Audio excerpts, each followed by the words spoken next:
Hi guys, and welcome to the another vlog. This time we are with the Honda Amaze 2018 in Petrol, and this is the S variant from its lower side, and it's in trend these days. Every car manufacturing company try to blend up the design, outlook, exterior and many classy features from their upper segments to their lower segment cars. So it's the miniature version of the Honda City, isn't that? So it's a full model change. Now does it stand to its rivals like Maruti Dzire, Tata Tigor and Volkswagen MU? I'm sorry if I'm wrong, but it was a surprising entry by the Honda Amaze when it was launched in India back in 2013 in April. So there were many issues like the cushioning of the seats was not up to the mark and problem with the infotainment system, but this time Honda strongly come back and solve all these issues. So how much Honda refined this car? Let's find out. Let's quickly look at the design of this car. Outlook this time is totally changed, and in a very first look all around the car looks boxy kind of design basically it possesses, and lot of chrome is planted here in the front, which remind us the Honda solid signature wing face as seen in City, Civic and BRV. So now the headlamps are slimmer, but sadly they are still multi-reflectors. Now the bonnet is tall here, which add complementary to this whole design, and the bumper is well sculpted here with lots of creases and edges. So the overall stance in the front look more proportionate and classy now. Now we will check the side profile of this car.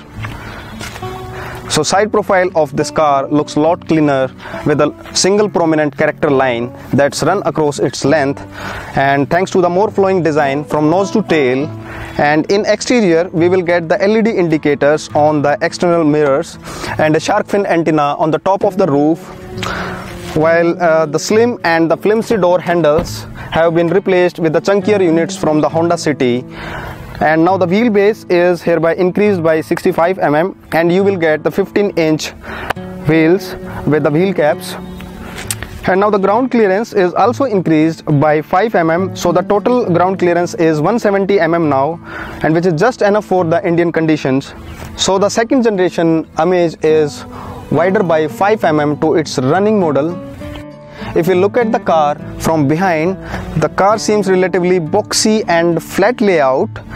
So the boot is stubby and high set, and these rises lines just increases the boot space. So let's check the boot space here. So 420 liter of boot space is provided here, and it's very deep and square in shape. So you can put your more luggages here, and it's very nice. So a lot of space is provided here at the back. Now the C-shaped tail lamps look more prominent and futuristic now, and the bumper is well sculpted here with lots of cuts and the creases lines. So the car doesn't look disproportionate at all, but when we compare to its rivals like Maruti Dzire have some more proportionate designs. Now let's check the interior of this car. Well, I just mentioned that it's a full model change, and the cabin is completely reworked on here. Now the quality of the plastic material is better than before. You will get a dual tone interior, that beige and black, and now the dashboard is set low compared to its previous model, especially around the driver side, and it's a wider cabin now in the front, and you feel a lot more area and you will get a better view up front than before. Now Honda has done a pretty good job here with the cushioning of the seats, and it's really impressive. You will get an under thigh support and support for the lower back, and you will get these nice bolsters all across. Now in the S variant of this Honda Amaze you will get this double din music system. This is a very basic kind, but the buttons here are looking very nice and pretty. So but in the upper models like V, you will get the upgraded version of the infotainment system with DigiPen 2.0 with Android Auto and Apple CarPlay. So it's an improvement over last DigiPen 1.0. So you will get plenty of charging slots here, USB charging and a 12-volt socket. Utility wise, the door bins have enough space to put your money bottles here, and you will get a glass holders right over here. Glove box is pretty decent size, but not air cooled. It's a 5-speed manual transmission gearbox, but one thing I personally don't like this, the rubber kind of wrap. It's not leather wrap around the gear knob, which looks old school. So in the interior, it's a pretty good ambience right in the front. Now at the second row of this car, we can see directly that the knee room is more than enough and headroom is more than sufficient. You can see the space between my head and the roof of this car, so it's just enough. Now you will get a good amount of thigh support, and backrest angle is absolutely fine here. Now the transmission panel is almost flat and it's a wider car now, so 2 persons can sit easily and comfortably. But a little worry if sitting 3 is important to you. You will get a little armrest and not the big. You can sit here like the boss, and here you will get a 12-volt charging point. So plenty of charging slots are given in this car, but you will not get this rear AC vents. But Honda increases the compressor volume from 58 to 83 cc for better cooling. Well, ingress and egress of this compact sedan is pretty nice than most of the sedans. Let's check it. So the door opens nice and wide here.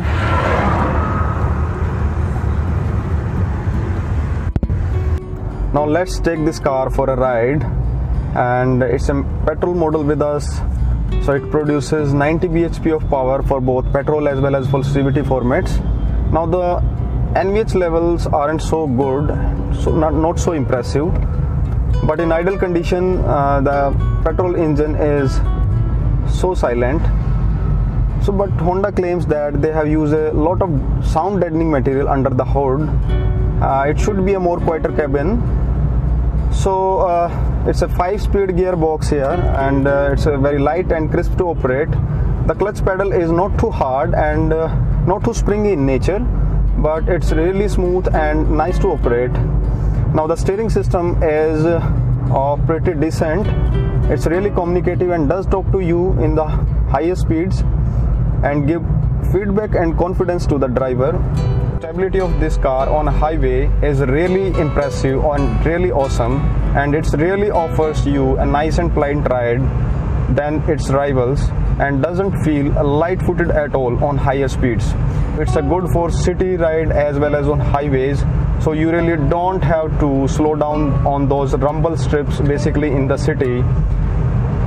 And as far as safety concerned, the Amaze comes with dual airbags and ABS as a standard.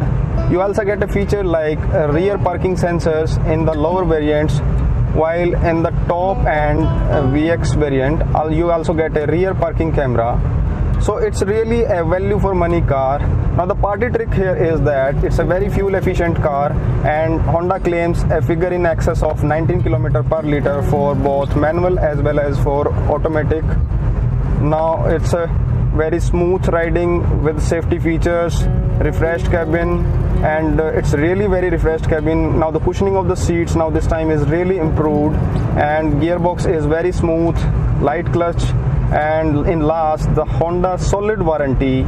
So this time also there are some slight issues with this car, like reversing is not so smooth as it should be, and this vehicle is being restricted up to a speed of 140 km. So Honda have to think about these little issues and sort out these as soon as. Hope you guys like the video of mine, and if you did, then press the thumb button, that's the like button, and subscribe this channel. And thank you so much for watching this video. Thank you so much.